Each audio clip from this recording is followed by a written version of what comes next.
Conference room में अब तक आप लोगों ने पढ़ा कि अनाया एक ऑपरेशन खत्म कर लेती है, लेकिन मोहन जिंदल की तबीयत भी खराब हो जाती है ज्यादा टेंशन लेने से।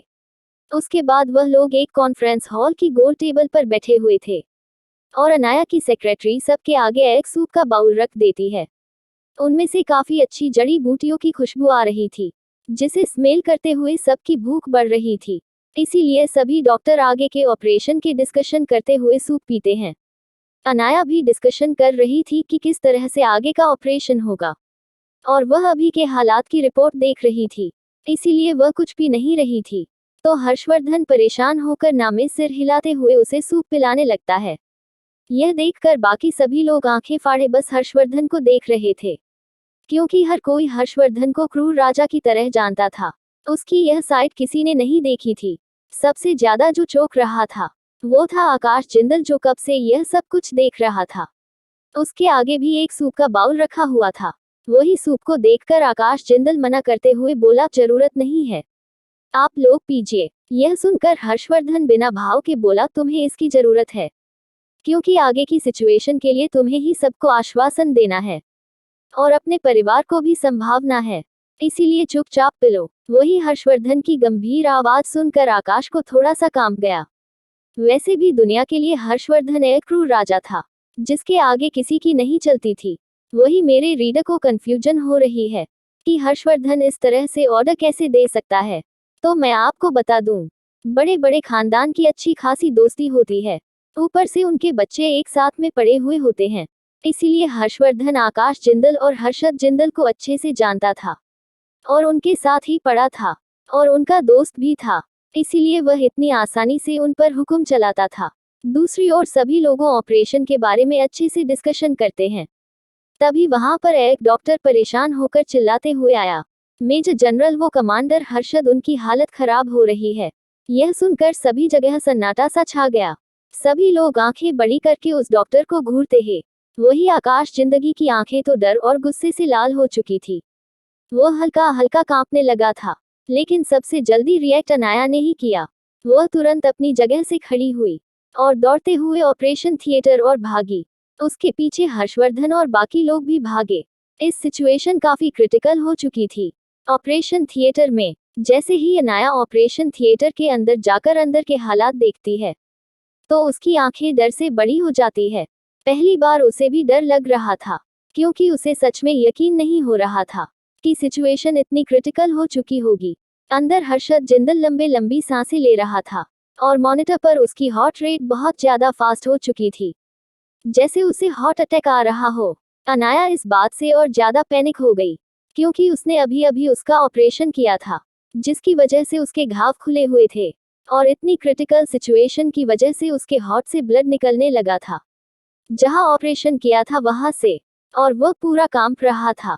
यह देखकर दरवाजे पर खड़ा आकाश जिंदल दर्द से तड़प उठा। उसे लगा उसने आज अपने भाई को खो दिया। तभी जिस मशीन पर की हार्ट रेट की आवाज आ रही, उस मशीन पर एक लंबी बीप के बाद सन्नाटा छा गया। मशीन से आवाज आनी बंद होते ही सबकी हार्ट बीट फास्ट हो गई और सबने अपनी सांसें थाम ली। दूसरी ओर आकाश जिंदल डर से जमीन पर गिर गया। उसके हिसाब से हर्षद जिंदल अब इस दुनिया में नहीं रहा था। उसके मुंह से एक जोर की चीख निकल गई, भाई, उद्धरण चिन्ह। वहीं कुछ कमांडर भी आगे आ गए थे। उन सब के चेहरे भी डर से फैल गए थे। वो लोग भी डर गए थे। थोड़ी ही देर में बाहर हड़कंप मच गया था। सबको लगा कि आज उनके कमांडर हर्षद नहीं रहे, लेकिन तभी उनके कानों में वापस बीप की आवाज आई। सब लोगों की चिंता के बीच किसी ने अनाया पर ध्यान ही नहीं दिया था। तभी उन लोगों ने देखा कि अनाया ने हार्ट के पास कुछ एक्यूपंक्चर नीडल लगाई और हर्षद जिंदल की हार्ट बीट जो रुक चुकी थी वह वापस शुरू हो गई और उसका दिल वापस धड़कने लगा। उसकी सिचुएशन अब धीमे धीमे नॉर्मल हो चुकी थी। यह करते हुए तो अनाया की सांस भी भारी हो चुकी थी। उसके चेहरे पर भी परेशानी के भाव झलक रहे थे। वह भी अपना पसीना पोंछते हुए 2 कदम पीछे हट गई और उसके मुंह से हल्के से निकला, सूखे भगवान का यह बच गया। एक पल के लिए तो उसे भी लगा कि कहीं हर्षद जिंदल मर ना जाए। तभी 2 मजबूत हाथों ने उसे पकड़ लिया। अनाया पहचान गई, यह उसका प्यार हस्बैंड हर्षवर्धन था, जो उसे सपोर्ट देकर खड़ा था और उसकी नजरों में बस अनाया के लिए एडमिरेशन था। उसे कोई फर्क नहीं पड़ रहा था कि जिंदल खानदान का बड़ा बेटा जिए या मारे। उसके लिए तो सब कुछ बस उसकी बीवी थी। वो यहाँ पर रुका हुआ भी सिर्फ अनाया के लिए था, क्योंकि वह जानता था कि सिचुएशन काफी कॉम्प्लिकेटेड है और हर्षवर्धन को अनाया की चिंता थी। दूसरी ओर हालात को काबू में आता देख अनाया सभी को ऑपरेशन की तैयारी करने को कहती है। उसके बाद वह हर्षवर्धन के कान में कुछ गंभीर आवाज में बोली। उसकी बात सुनकर हर्षवर्धन का चेहरा काला पड़ गया और उसकी आंखें डार्क हो गई। उसके बाद वह अनाया की आंखों में देखते हुए मीनिंगफुल नजरों से पलकें झुकाता है, जैसे पूछ रहा हो कि क्या तुमने कहा वह सच है। तो अनाया भी हाँ में सर हिलाती हुई अपने पलकें झपका देती है। तभी हर्षवर्धन उसका सर सहलाते हुए प्यार से बोला, तुम ऑपरेशन पर ध्यान दो, बाकी का सब कुछ मुझ पर छोड़ दो। इतना बोलकर वह बाहर चला गया। उसकी बातें सुन अनाया काफी रिलैक्स हो गई थी। वो आगे का ऑपरेशन करने के लिए फोकस हो गई, क्योंकि वह कोई अब गलती नहीं कर सकती थी। अब उसे और भी सावधानी से काम करना होगा, क्योंकि वह जान गई थी कि जरूर मामला कुछ और है और कोई और खतरा भी उनके आसपास मंडरा रहा है, जो हर्षद को मारना चाहता है, जिसके बारे में पता करने के लिए अनाया ने हर्षवर्धन से कहा था। थोड़ी ही देर में ऑपरेशन शुरू हो गया। इस बार अनाया प्रिकॉशन सेफ्टी रखने के लिए सिर्फ डॉक्टर बख्शी की टीम को ही ऑपरेशन थिएटर में आने दिया। वैसे तो मिलिट्री हॉस्पिटल के डॉक्टर को भी इस ऑपरेशन में भाग लेना था, क्योंकि अब तक वह अनाया की स्किल से इतना ही इम्प्रेस हो चुके थे कि वह अनाया के साथ काम करना चाहते थे। लेकिन अनाया उन सबको शक भरी नजरों से देखते हुए बस अपने भरोसेमंद डॉक्टर की टीम के साथ ऑपरेशन शुरू कर देती है। दूसरी ओर बाहर जाकर हर्षवर्धन अपने सेक्रेटरी रजत को कुछ इन्वेस्टिगेशन करने का इशारा करता है। कौन मरना चाहता है, हर्षद जिंदल को? और क्या अनाया को अपने दुश्मन के बारे में कुछ पता चलेगा? अगले दिन हॉस्पिटल में अगले दिन उम्मीद से उलट एक लंबे ऑपरेशन के बाद सभी लोग बाहर रिजल्ट का इंतजार कर रहे थे। यह ऑपरेशन उम्मीद से ज्यादा लंबा चला। 14 घंटे हो चुके थे और अभी तक अनाया ऑपरेशन थिएटर से बाहर नहीं आई थी। बाहर का माहौल काफी गंभीर चल रहा था और सुबह हो चुकी थी। हालांकि अभी भी बाहर अंधेरा था, लेकिन सभी लोग बेसब्री से अनाया के बाहर आने का इंतजार कर रहे थे। जैसे ही ऑपरेशन थिएटर का दरवाजा खुला, अनाया अपनी थकी हुई हालत में बाहर आई। इस वक्त वह काफी ज्यादा थक चुकी थी। वह बहुत मुश्किल से चलकर बाहर आ पा रही थी। उसके पीछे डॉक्टर की टीम भी बाहर आई। उनके हाथों में अनाया के इक्विपमेंट का बॉक्स भी था, जो उन्होंने बाहर आते ही सेक्रेटरी रेशमा को से दिया। वैसे तो वो लोग उस बॉक्स नहीं देना चाहते थे, वो लोग उन इक्विपमेंट को जानना चाहते थे और उन अलग दवाइयों को जानना चाहते थे और उनका इस्तेमाल करना चाहते थे। लेकिन अनाया ने उनको इस चीज का मौका ही नहीं दिया। हालांकि वह डॉक्टर की टीम इतनी ज्यादा नहीं थकी थी, क्योंकि वह लोग बस दो लोगों की टीम में अनाया को असिस्ट कर रहे थे। पूरा ऑपरेशन अनाया ने अकेले ही किया था। उसकी सबसे बड़ी वजह उसकी वो टंक दवाएं और ऑपरेशन इक्विपमेंट थे, को किसी को समझ ही नहीं आ रहे थे। दूसरी ओर अनाया बाहर आकर वही दीवार को टेक लेकर खड़ी हो गई। यह देख हर्षवर्धन तुरंत उसके पास गया और उसे अपनी गोद में उठा लिया। अनाया ने भी बिना किसी हिचकिचाहट के उसके गले में अपनी बाहें डाल दी। वह कुछ बोलने की हालत में भी नहीं थी। तभी आकाश जिंदल और बाकी के जो लोग वहां पर बाहर खड़े थे ऑपरेशन का रिजल्ट जानने के लिए, वह आगे आते हुए अनाया काफी आशा भरी नजरों से देखते हैं। तभी आकाश जिंदल थोड़ी परेशान आवाज में पूछता है, अब कैसा है मेरा भाई? वो ठीक तो है? अनाया अपनी थकी हुई लेकिन हल्की आवाज में बोली, वह ठीक है। वह खतरे से बाहर है, लेकिन अभी भी उसे 8 घंटे के लिए ऑब्जर्वेशन में रखने की जरूरत है, ताकि उसकी रिकवरी अच्छे से हो सके। वही यह सुनकर कि हर्षद जिंदल ठीक है और खतरे से बाहर है, वहां खड़े सभी कमांडर और परिवार के लोगों के चेहरे पर भी मुस्कान आ गई। तभी अनाया जो हर्षवर्धन की बाहों में थी, उसे अचानक कुछ याद आता है और वह आंखें बड़ी करते हुए हर्षवर्धन को देखती है और पलकें झपकाकर कुछ इशारा करती है। वही हर्षवर्धन भी उसके कहने का मतलब समझ गया था। वह मुस्कुराकर उसका चेहरा देखते हुए बोला, चिंता मत करो। जीविका ने फोन करके कपूर खानदान को फोन कह दिया था कि आज तुम उसके साथ रुकने वाली हो। यह सुनकर अनाया को एक चैन की सांस आती है। वैसे तो वह जानती थी कि यह जानने के बाद कि अनाया जीविका खुराना को जानती है, यह बात उसके लिए काफी प्रॉब्लम्स लेकर आएगी, क्योंकि अब राजेश कपूर को यह पता चल गया है कि उसके रिलेशन जीविका खुराना से अच्छे हैं। तो वो अब उसका इस्तेमाल करेंगे और उसके लिए मुसीबत बढ़ाएंगे। लेकिन उसके लिए सबसे ज्यादा मायने रखता था कि हर्षद चिंतलब सही सलामत है और खतरे से बाहर है। बाकी सारी चीज वह बाद में भी सुलझा सकती थी। अभी वह काफी थकी हुई थी, तो वह हर्षवर्धन के कंधे पर सिर झुकाकर जो जाती है। हर्षवर्धन भी अपनी छोटी सी गुड़िया को गोद में उठाते हुए उसे पास के वार्ड की ओर ले जाने लगता है। उसके चेहरे पर अभी भी कोई भाव नहीं था, लेकिन जाते हुए वह अपनी कड़क आवाज में अपने सेक्रेटरी रजत से बोला, वार्ड की सिक्योरिटी बढ़ा दो और अंदर इन्वेस्टिगेट किए हुए डॉक्टर को ही भेजना। इतना बोलकर वह पास के वार्ड में चला गया, लेकिन उसकी बातें वहां खड़े हुए डॉक्टर और कमांडो पर किसी बम की तरह फटी। सबसे ज्यादा चौंका हुआ कोई था, तो वह था मेजर जनरल आकाश चिंतल। उसे समझ नहीं आ रहा था कि हर्षवर्धन ऐसा क्यों किया, लेकिन वह जानता था कि बिना किसी वजह हर्षवर्धन रावत ऐसा ऑर्डर नहीं देता। वह सालों से उसे जानता था, कह सकते हो बचपन से। ऊपर से उनकी पढ़ाई एक साथ हुई है। हालांकि वह हर्षवर्धन के जिगरी यार विक्की की तरह उसे क्लोज नहीं था, लेकिन थे तो वह सभी लोग एक ही ग्रुप के। इसीलिए उसे पता था कि उसकी कही हुई हर बात का कोई ना कोई मतलब होता है। इसीलिए वह भी उसके पीछे जाने लगा, लेकिन जाने से पहले उसने भी अपने ऑफिसर से सिक्योरिटी बढ़ाने को कह दिया था और जीविका और राधिका को भी वापस भेज दिया था, क्योंकि वह दोनों भी पूरी रात यहीं पर रुकी हुई थी पास के वार्ड में। वो लोग जैसे ही अंदर गए, हर्षवर्धन अनाया को अपनी गोद में लेकर बैठ गया। वह प्यार से अनाया का सर सहला रहा था। अनाया भी कम नहीं थी, भले ही वो बहुत ज्यादा थकी हुई थी, इसलिए उसने अपनी बाहों को हर्षवर्धन के चारों ओर कसा हुआ था और अपने चेहरे को उसकी गर्दन में छुपाया हुआ था। ऊपर से उसकी आंखें भी बंद थी। हालांकि वह सो नहीं रही थी, लेकिन अपने हाथों की हरकत और अपनी गर्म सांसों से हर्षवर्धन को सिड्यूस कर रही थी।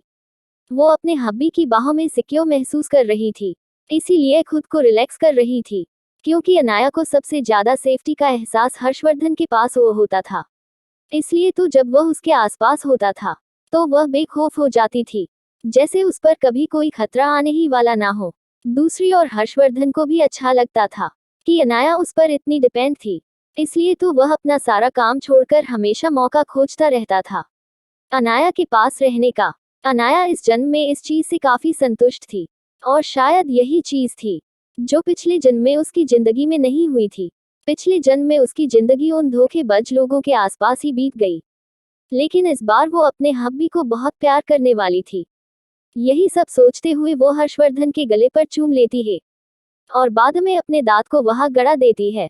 वही जैसे ही हर्षवर्धन को महसूस हुआ कि अनाया के होठ महसूस हुए, तो वो सिहर सा गया और वह उसकी उंगलियों के साथ खेलते हुए गंभीर आवाज में बोला, उसके साथ क्या करना चाहती हो बीवी?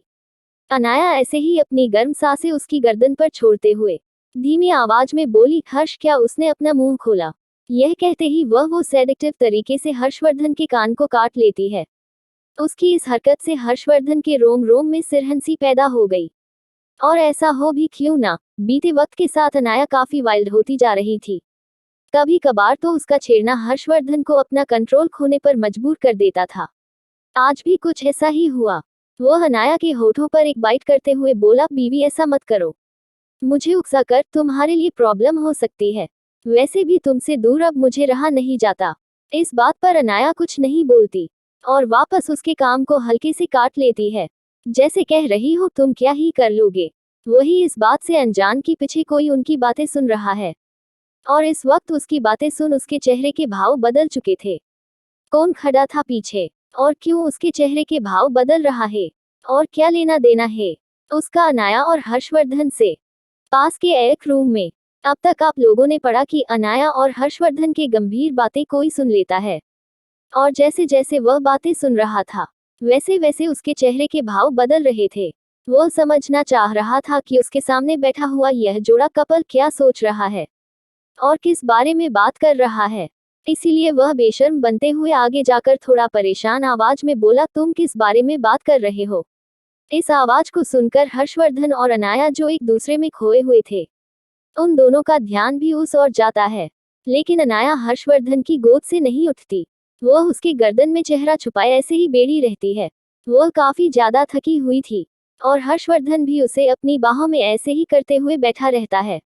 उसे भी अनाया को खुद से दूर करने की जहमत नहीं उठाई। वह अपनी सख्त नजरों से सामने खड़े इंसान को देखते हुए गंभीर आवाज में बोला, बैठो हम बात करते हैं। वही सामने खड़ा हुआ इंसान कोई और नहीं, मेजर जनरल आकाश जिंदल था, जो बाकी सभी लोगों को वापस भेजकर अनाया से बात करने के लिए आया था हर्षद जिंदल की मेडिकल कंडीशन के बारे में। और वह चाहता था कि आगे भी अनाया ही हर्षद जिंदल का इलाज करें, इसीलिए वह अंदर आया था। लेकिन उन दोनों कपल की बातें सुनकर वह समझ गया था कि जरूर कुछ गड़बड़ है, इसीलिए वह हर्षवर्धन की बात सुनकर बिना इमोशन के वहां बैठ गया। जैसे ही वह वहां बैठा, हर्षवर्धन का सेक्रेटरी रजत अपने साथ है एक जूनियर डॉक्टर को पकड़कर लाता है। उस डॉक्टर ने इस मिलिट्री हॉस्पिटल का यूनिफॉर्म पहनाया था और बेज लगाया हुआ था, इसलिए आकाश जिंदल उसे देखते ही पहचान गया। अपने डॉक्टर की ऐसी हालत देखकर वह परेशान हो गया और थोड़ी गुस्से में आवाज में हर्षवर्धन को घूरते हुए बोला, यह क्या हरकत है मिस्टर रावत। उसकी बात सुनकर हर्षवर्धन की आंखें छोटी हो गई, क्योंकि आकाश जिंदल कुछ ज्यादा ही फॉर्मेलिटी कर रहा था। जब वह कॉलेज में थे तब उनका अच्छा बॉन्ड था, लेकिन हर्षवर्धन इस बारे में ज्यादा नहीं सोचता और उस आदमी की ओर घूरते हुए अपने सेक्रेटरी को कुछ इशारा करता है। उसका सेक्रेटरी उस आदमी का हाथ मोड़ते हुए थोड़ी कड़क आवाज में पूछता है, क्यों किया तुमने ऐसा। वह डॉक्टर डरते हुए बोला, हमने कुछ नहीं किया, आप लोगों को जरूर कोई गलतफहमी हो रही है, इसमें हमारी कोई गलती नहीं है। यह सुनकर अब हर्षवर्धन को गुस्सा आ रहा था। वह अपनी रौबदार आवाज में बोला, यह आखिरी मौका है, अपना मुंह खोलो और सच बताओ कि क्यों मारना चाहते हो हर्षद को, और मुझे सिर्फ सच जानना है। अगर सच नहीं बताओगे तो अगला वार तुम्हारे परिवार पर होगा। इतना बोलते हुए उसकी आंखें किसी दानव राजा की तरह लाल हो गई। वही उसकी इतनी कड़क आवाज सुनकर वह डॉक्टर डर के मारे कांपने लगा, लेकिन दिल के किसी कोने में वह जानता था कि उसने जो कुछ भी किया था उस बात का कोई भी सबूत नहीं है, यहाँ तक कि किसी को पता भी नहीं चला होगा कि उसने क्या किया है। इन शॉर्ट कहा जाए तो वह डॉक्टर खुद को कुछ ज्यादा ही स्मार्ट समझता था, लेकिन वह नहीं जानता था कि उसके सामने जो औरत हर्षवर्धन की गोद में बैठी है वह किसी राक्षस से कम नहीं है। मेडिकल की दुनिया में ऐसी कोई कंडीशन नहीं थी जो उसकी नजरों से बच सकती थी, इसीलिए इतना सब कुछ होने के बाद भी अनाया ने बस एक बार नब्ज चेक करते ही पता कर लिया था कि हर्षद जिंदल के साथ क्या हुआ था। और डॉक्टर अभी भी मना कर रहा था और ना में सिर हिला रहा था कि उसने कुछ नहीं किया।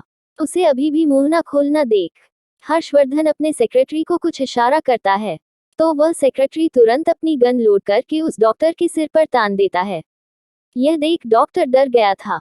वह तुरंत आकाश जिंदल के पास जाकर उसके पैरों में गिरते हुए बोला, मेजर जनरल प्लीज मुझे बचा लीजिए, यह लोग खामखा मुझ पर इल्जाम लग रही है, मैंने कुछ नहीं किया है, इन लोगों को गलत फहमी हो रही है, मैंने सच में कुछ नहीं किया।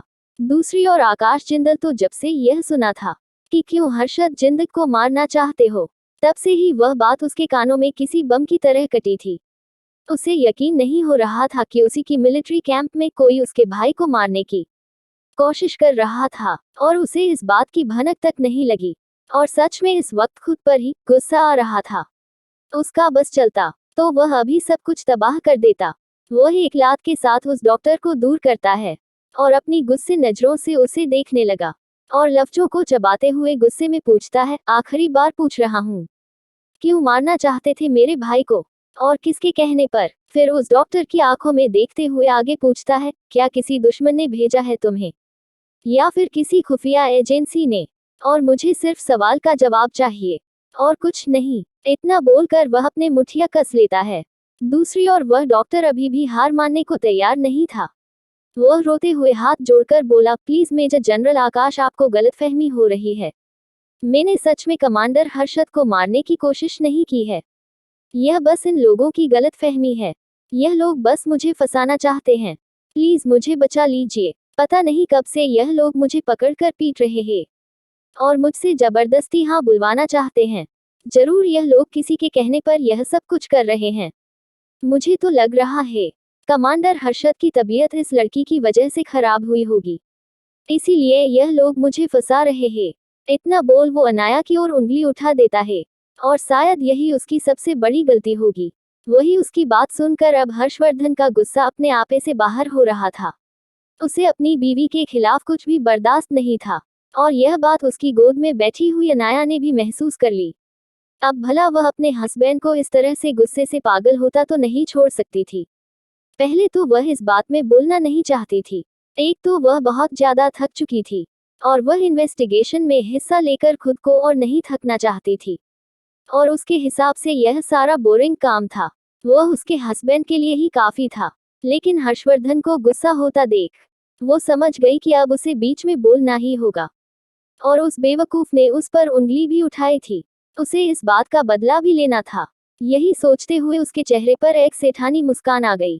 कैसे बदला लेगी अनाया उस डॉक्टर से? किसने भेजा था उस डॉक्टर को? और क्या खुलासा होगा आगे इस कहानी में? अगर आपको अगला एपिसोड चाहिए तो लाइक करें, कमेंट करें और चैनल को सब्सक्राइब करें।